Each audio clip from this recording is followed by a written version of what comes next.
Shalom,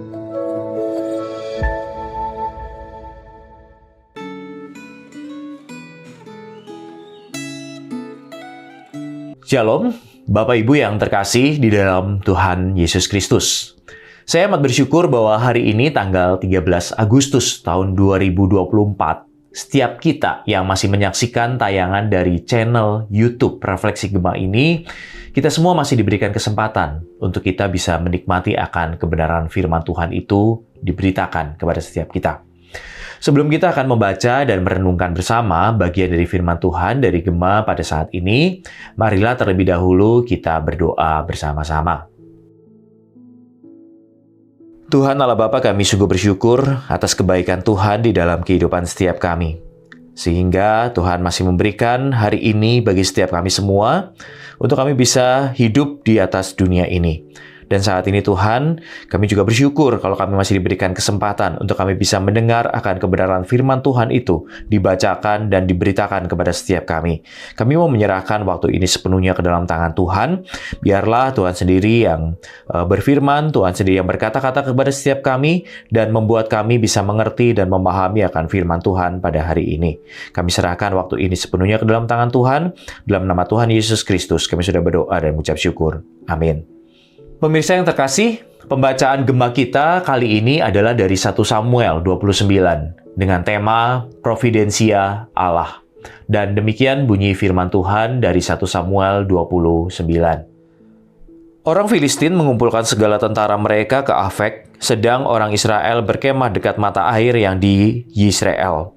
Maka ketika raja-raja kota orang Filistin berjalan lewat dalam pasukan-pasukan 100 dan 1000, dan ketika juga Daud beserta orang-orangnya berjalan lewat di belakangnya bersama-sama dengan Akis, berkatalah para panglima orang Filistin itu, "Apa gunanya orang-orang Ibrani ini?" Jawab Akis kepada para panglima orang Filistin itu, "Bukankah dia itu Daud, hamba Saul, Raja Israel, yang sudah 1-2 tahun bersama-sama dengan aku, tanpa kudapati sesuatu pun kesalahan padanya sejak saat ia membelot sampai hari ini." Tetapi para panglima orang Filistin itu menjadi marah kepadanya serta berkata kepadanya, "Suruhlah orang itu pulang, supaya ia kembali ke tempat yang kau tunjukkan kepadanya, dan janganlah ia pergi berperang bersama-sama dengan kita, supaya jangan ia menjadi lawan kita dalam peperangan.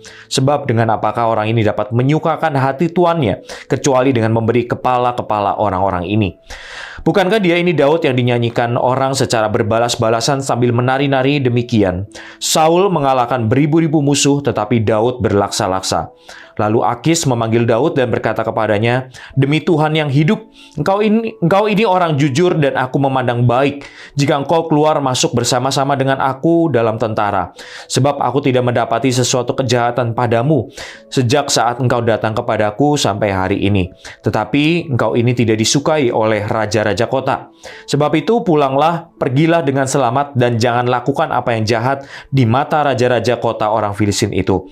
Tetapi Daud berkata kepada Akis, "Apa yang telah kuperbuat dan kesalahan apa yang kau dapati kepada hambamu ini sejak saat aku menjadi hamba kepadamu sampai hari ini, sehingga aku tidak boleh ikut berperang melawan musuh tuanku raja?" Lalu Akis menjawab Daud, "Aku tahu, engkau ini memang kusukai seperti utusan Allah.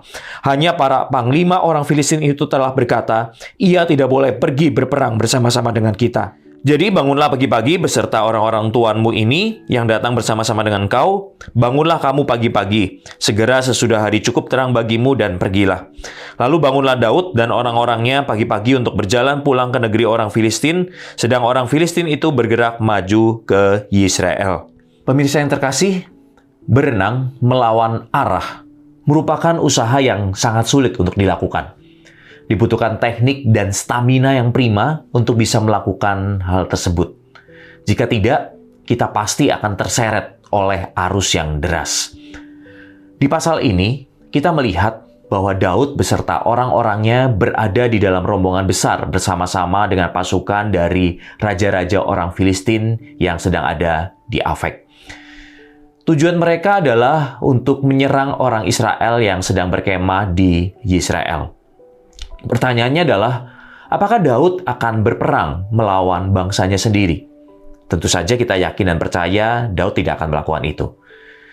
Tetapi bagaimana Daud bisa melewati kesulitan yang saat itu sedang dihadapinya? Daud tetap berada di dalam providensia atau pemeliharaan Allah. Daud tetap setia kepada janji dan rencana Tuhan di dalam kehidupannya. Di tengah perjalanan, para panglima Filistin protes dan mendesak Raja Akis agar menyuruh Daud dan orang-orangnya itu untuk pulang ke Siklag. Mereka tidak menyukai atau mencurigai kehadiran Daud dan orang-orangnya. Mereka berpikir bahwa jangan-jangan orang Ibrani ini akan membelot dan menyerang mereka, seperti yang pernah terjadi di masa lalu, dan Bapak Ibu bisa membaca di dalam 1 Samuel 14 ayat yang ke-21. Akan tetapi, Akis tidak curiga kepada Daud. Akis justru membuat pernyataan dan pengakuan yang jujur. Akis berkata demikian, "Demi Tuhan yang hidup, engkau ini jujur. Keluar masukmu dalam pasukan tentara adalah baik di mataku. Sebab aku tidak mendapati kejahatan padamu sejak engkau datang kepadaku sampai hari ini." Bapak Ibu yang terkasih di dalam Tuhan, terkadang penolakan bisa menjadi anugerah dari Tuhan. Dalam kisah ini, kita bisa lihat penolakan yang dialami oleh Daud. Justru kita bisa melihat bagaimana Akis membela Daud. Ia mengakui bahwa Daud dapat diandalkan. Ia senang Daud bersama-sama dengan dia. Hal ini ditunjukkan dengan pernyataannya yang mengatakan bahwa sejak hari pertama Daud datang kepadanya, sampai dengan saat itu, dia tidak menemukan kesalahan di dalam diri Daud. Daud menjalani kehidupan yang baik dan bisa mempertahankan kesaksian yang baik sepanjang waktu saat ia tinggal bersama-sama dengan orang-orang Filistin itu. Daud berani melawan arus yang deras, sekalipun orang-orang di sekitarnya tidak menyukai dirinya. Jelas bahwa bukan Akis yang menginginkan Daud pergi, melainkan para penguasa Filistin yang lainnya yang tidak suka dan mencurigai Daud. Akis terus menunjukkan kepercayaan yang luar biasa kepada Daud. Dan kesaksian Akis ini menyatakan bukti bahwa pemeliharaan Allah bagi Daud adalah nyata. Bapak Ibu yang terkasih, sebagai orang Kristen, kita dipanggil untuk menjalani hidup yang benar dan mempertahankan kesaksian hidup yang baik di dunia yang berdosa ini. Di dalam 1 Petrus ayat 2 sampai ayat yang ke-12 dinyatakan dengan jelas akan peran kita sebagai orang percaya ini. Tetapi pertanyaannya bagi kita adalah, apakah kita semua berani untuk melawan arus dunia yang selalu bertentangan dengan prinsip-prinsip iman Kristen? Yakinkah kita bahwa ada pemeliharaan Allah yang akan tetap berlaku di dalam hidup kita saat ini ketika kita tetap hidup di dalam prinsip-prinsip kebenaran Allah itu? Mari kita terus berusaha untuk berjuang mempertahankan kesaksian iman kita di hadapan dunia ini. Dan percayalah bahwa Allah tidak akan pernah meninggalkan kita berjuang sendirian. Biarlah firman Tuhan hari ini terus meneguhkan kita untuk kita hidup memegang terus prinsip-prinsip kebenaran Allah, walaupun dunia di sekitar kita menentang dan melawan kita. Amin. Mari kita tundukkan kepala, kita berdoa. Tuhan Allah Bapa, kami sungguh sekali lagi bersyukur kalau firman Tuhan hari ini terus mengingatkan setiap kami bahwa kami sebagai orang yang sudah diselamatkan, kami memiliki status yang baru dan kami seharusnya hidup di dalam status kami yang baru. Dan seharusnya hidup kami berpegang terus terhadap prinsip-prinsip kebenaran Tuhan. Tidak mudah Tuhan memang hidup dengan prinsip kebenaran Tuhan itu di tengah-tengah dunia yang berdosa ini. Tetapi kami tetap terus yakin dan percaya ada pemeliharaan Tuhan, ada providensia Tuhan yang akan terus menyertai kami ketika kami mau sungguh-sungguh hidup, berjuang, berpegang teguh kepada kebenaran firman Tuhan itu.